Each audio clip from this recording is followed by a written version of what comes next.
Hello, everyone, and welcome to our second episode of Humanly Speaking.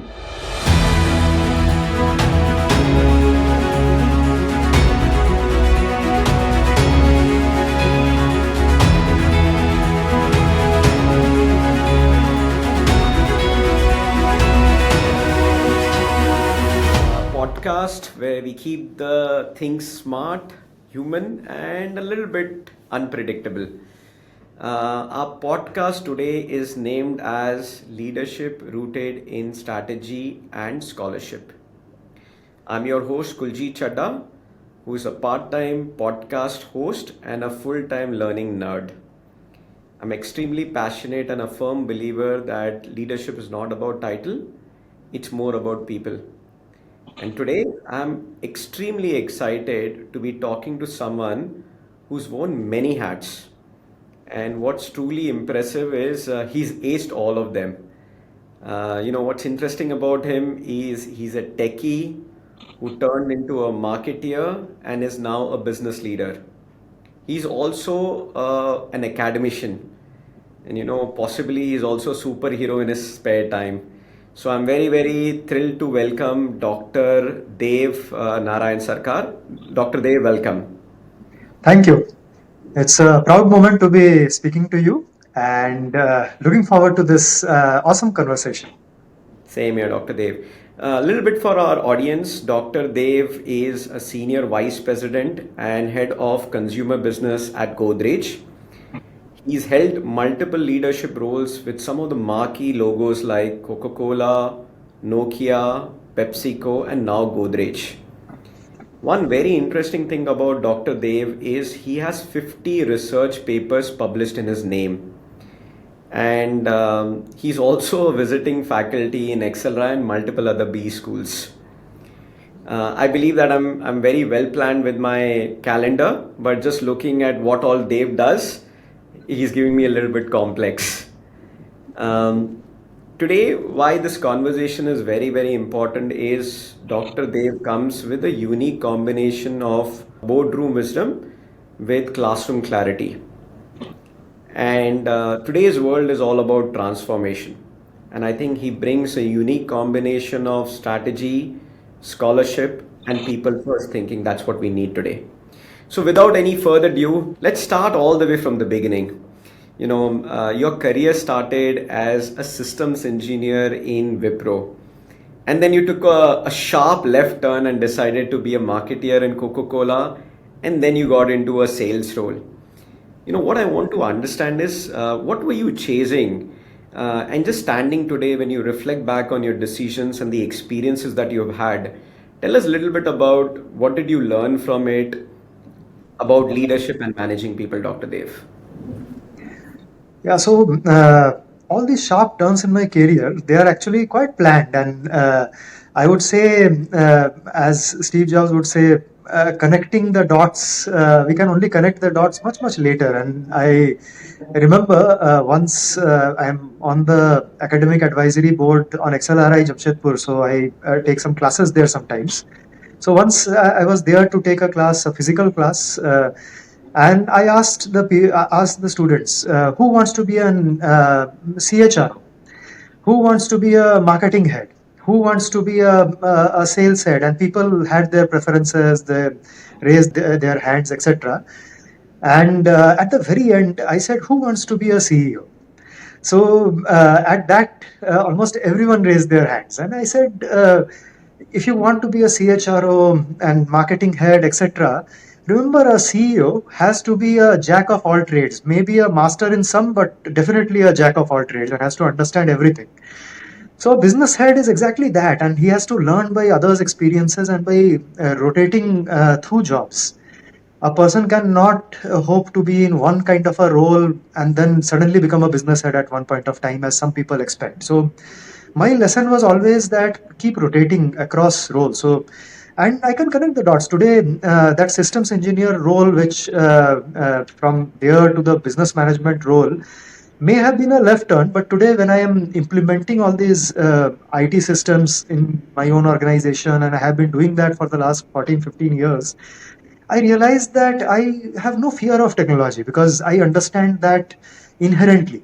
Similarly, because I have been in marketing, I have been in sales, I have been in many functions, I have no fear of these functions because on purpose I rotated through these roles. And when I was a associate brand manager in Coca-Cola, it was very easy for me to be in that comfortable job and remain in that comfortable job.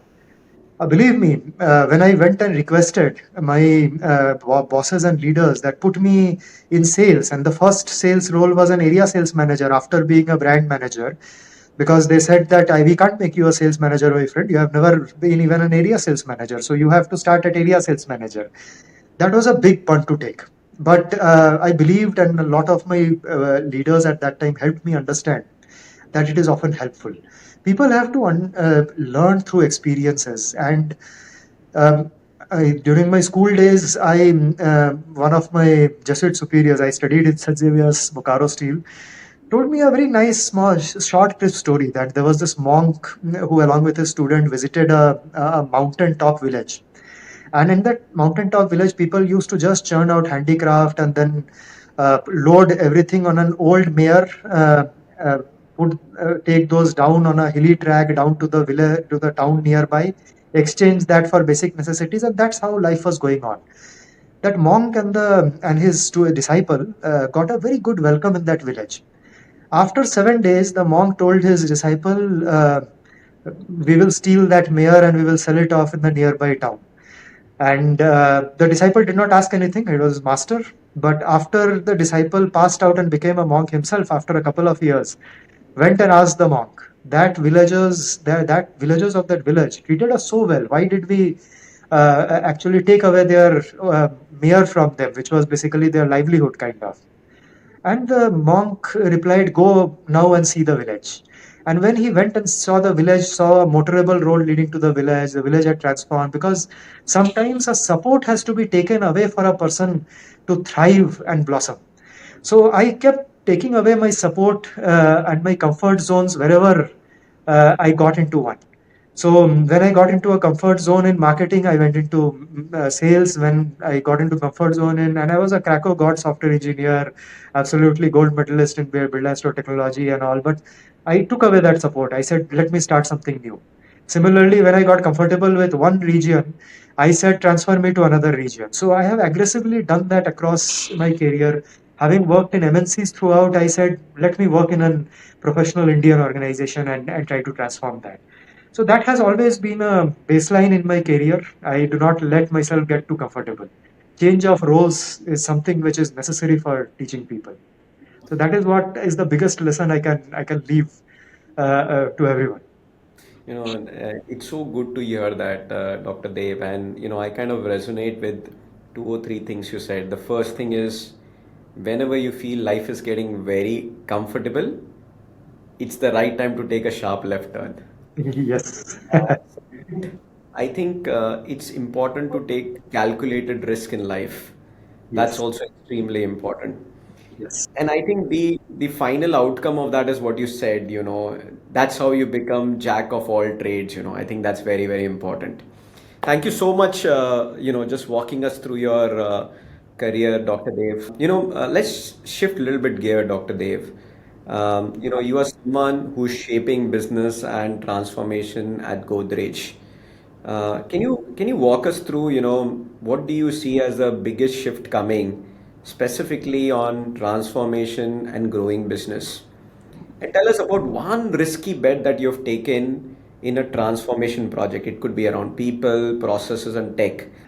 I have always lived with one thing, which is basically understanding the customer, the consumer, and being on the front line. So there was this a long, long ago. I watched this movie called Alexander, and I will connect it to what I have learned. And in this movie, Alexander, I realized that Alexander is always riding in front of his troops. His biggest enemy at that time, Darius, king of Persia, with an army of 3 lakh, and Alexander with an army of 20,000. And of course, Alexander defeated Darius. Darius was in his chariot, sitting comfortably behind his lines and trying to direct his troops. So that is one lesson which I always carried, and whatever transformation activities I do, I always try to lead it from the front in the sense that I first get down to the brass tacks and try to understand what is required. So, for example, when I joined Godrej, I actually went on a rampant market visit. So every week, 3 days, I was there in the market, meeting dealers, standing in our showrooms, trying to understand what consumer wants.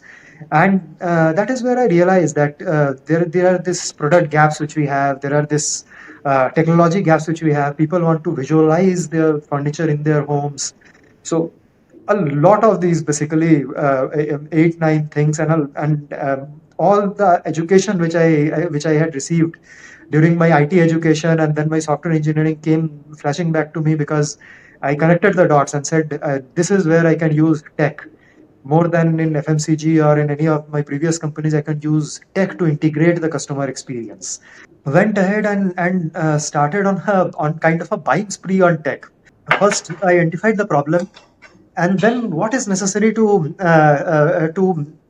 solve this challenge. The first thing which we did was introduced a room planning software where people can visualize their furniture items.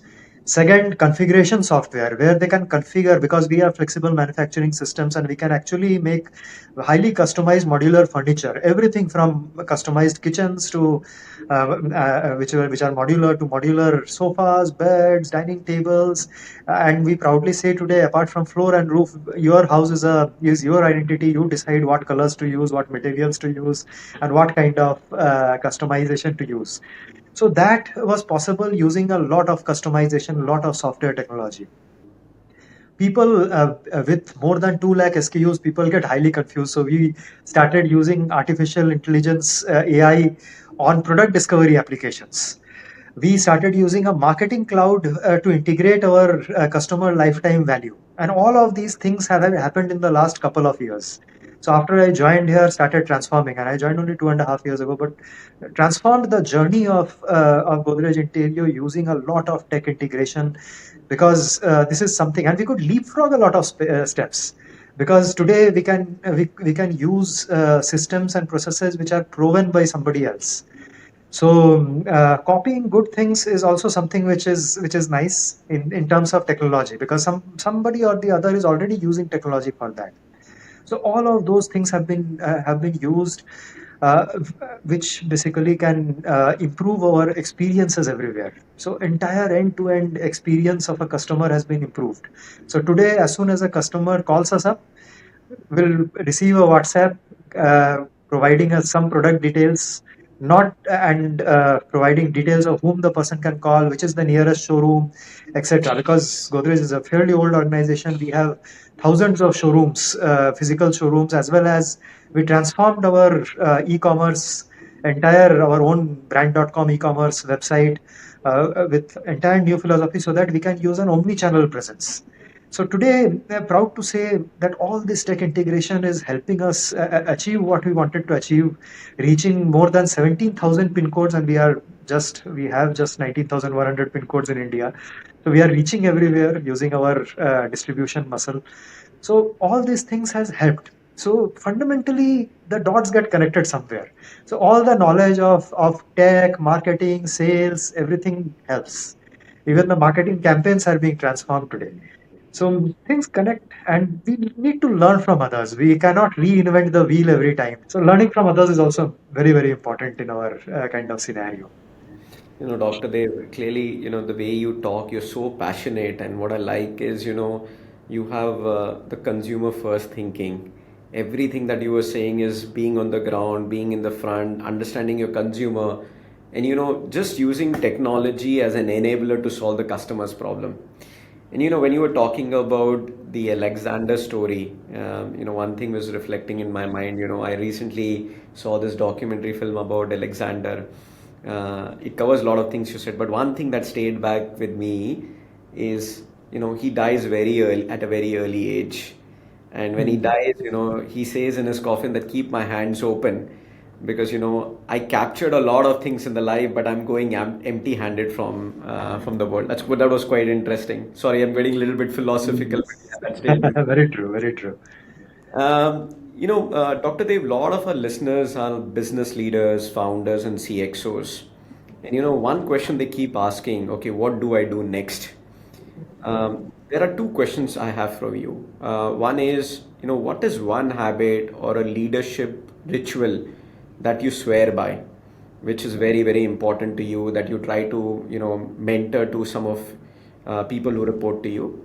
The second question is a more personal question from me, how do you avoid burnout and stay very, very motivated when you are juggling business outcomes, strategy meetings, and your passion for teaching? I would love to understand how are you managing burnout and remain motivated. So starting with the first question, your one leadership ritual that you swear by. So first thing is I always believe in changing oneself. I mean, if I don't change things, then somebody else will change it for me. So transformation is a way of life, and things have to. So every day, one has to wake up and say, what is the small change I can bring across? And brings to a very interesting story, which Manohar Parikar, the ex-CM, and the late Manohar Parikar, he said a very nice story. He related a very nice story that when he was as a child, he grew up in a village called Para in Goa, and that's where the name Parikar comes from. And nothing about him, but the story is very interesting. So every year there used to be a watermelon eating competition of very large watermelons, which a farmer used to conduct, and this was the biggest farmer in the village. Used to conduct in that village, and Manohar Parikar used to participate very heartily in that competition. After he completed his IIT, and 6 years after that, he went back to the village and he started looking around for where is for watermelons. It was already 20 years since he was a child and ate those watermelons, but he didn't find those large watermelons. So he went around and inquired. He realized that the farmer is no more and his son has changed the game. He said, why should we waste these large watermelons? These are the larger watermelons which fetches the best price. He started having the watermelon contest with the smaller watermelons, and the larger watermelons got sold in the market. Farmer was actually using all these children as kind of child labor, because just on a funny side, so the only trick to it was you cannot eat the seeds. The seeds have to be spit out in a glass. So if it is a large watermelon, genetically it is better than the smaller watermelon, and progressively the watermelons were getting bigger. When the son said, I will keep the biggest watermelon to sell and smaller watermelons for this contest, the watermelon sizes again started going down generationally. So this incremental change, the significance of incremental change is often understated. People want big changes, but small changes makes a very, very big impact. Small changes like appointing, say, just one new showroom every week, and I challenge my team, one showroom every week, or this progressive reviews which will correct small things. So people always say big changes. Small changes are very, very important to any business. So I live by this. Every week at least I sit up and think on before closing on a Friday, what is this? What is the change which will take me from A to B, which I haven't thought of till now. So eyes and ears completely open. And again, coming back to Alexander, he always went for flanking attack. He never went for head-on-head attack. So if you watch the entire documentary movies, he would always attack on the sides. Yeah. So I cannot be a better company A or better company B. I will have to see how I can better company A or company B using something which they have not thought of as of now. So I think that would be my suggestion to all business owners and CXOs. Think of flanking attacks. Okay, that's very good. And the second one, which is more personal question, how do you avoid burnout and remain motivated? Burnout, yeah. So I always, in fact, when I address young management trainees who come in, and one batch is about to come in now, I always tell them have very strong hobbies, because you cannot live on just work. There has to be some strong hobby which you should pursue. And hobby cannot be just spending time with family. It can be like I have developed a hobby of teaching. Proud to say I had a very good mentor in the form of D. Shiv Kumar, who used to be the CEO of Nokia and then CEO of PepsiCo. As I have worked with him a long time, he encouraged me to start taking guest lectures, and then I did my PhD. So that is a strong hobby which I can meet different people from different spheres of life, not too much related to my business. And the second hobby which I have is watch a lot of OTT and movies. So these are the two things which I follow quite a bit. And I really enjoy doing some of these things. So have a very strong hobby. I think people should have a hobby. Great, Dr. Dev. I'm taking a few things from here. Is one is change is the only constant thing, and I'm really motivated on what you said. A incremental or a 1% change on a daily basis can have a huge impact. We are coming to the last section of our talk, Dr. Dev, and this is about just loosening you up. We're getting into what we call as a rapid fire round. It's going to be a couple of questions. Yeah. Don't think. The first thought that comes into your mind, just answer very instinctively. The first question is, Dr. Dev, your inspiration and why? I have been very inspired by, as I said, D. Shivkumar. He was my CEO and in Nokia as well as in PepsiCo, and still remains my mentor. I still remember he used to say, remember, a business leader is like a movie star. You don't simply have to impress your bosses, you also have to impress your people and your team members. So they see how you live your life, and if you are not leading by example, they will not believe a word of what you say. So you can weave stories around it, but they will not believe you unless you live what you preach. So I really believe in that, and same, he is my inspiration. One achievement that you're extremely proud of. I think I'm extremely proud of earning a President Ring of Honor in PepsiCo, which very few people every year earn. I think 20, 25 people across the globe. They are given this. So I had visited New York to receive this from Indra Nui, who was the global CEO at that time and chairman. And that picture with her is pride of moment. That finger ring with a star emblazoned on it is pride of possession. But the biggest thing is I know anyone going to the PepsiCo museum, even if I am not there in the organization, would see my picture there, and it will always be there in the PepsiCo museum on one PepsiCo street in New York. So that has always been my it is a legacy. And of course, earning a PhD has been another big achievement which I feel proud of. Wow. Dr. Dev, you have so much experience, but there is still a child in you who is so passionate about, all the achievements that you've done. It's so good to see. Your guilty pressure after work. Guilty pressure, pleasure.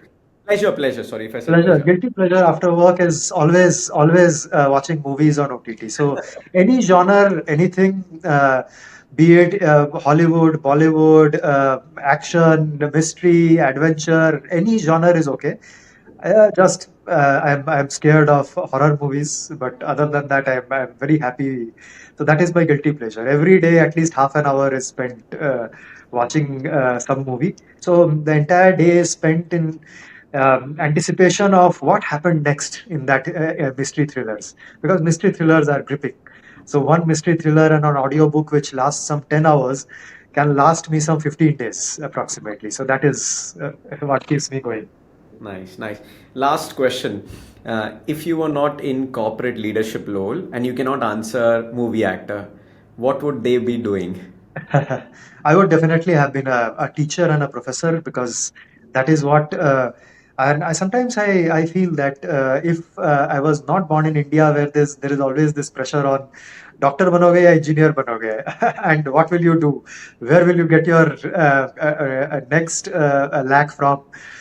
Then I think being a professor and being an educator, not being any kind of educator, would have been so interesting. Of course, in India, how much career could a small town boy would have envisaged on English literature? So hence, so maybe if I could dial the clock back, or if I was born somewhere else, that would have been my thrill. Yeah.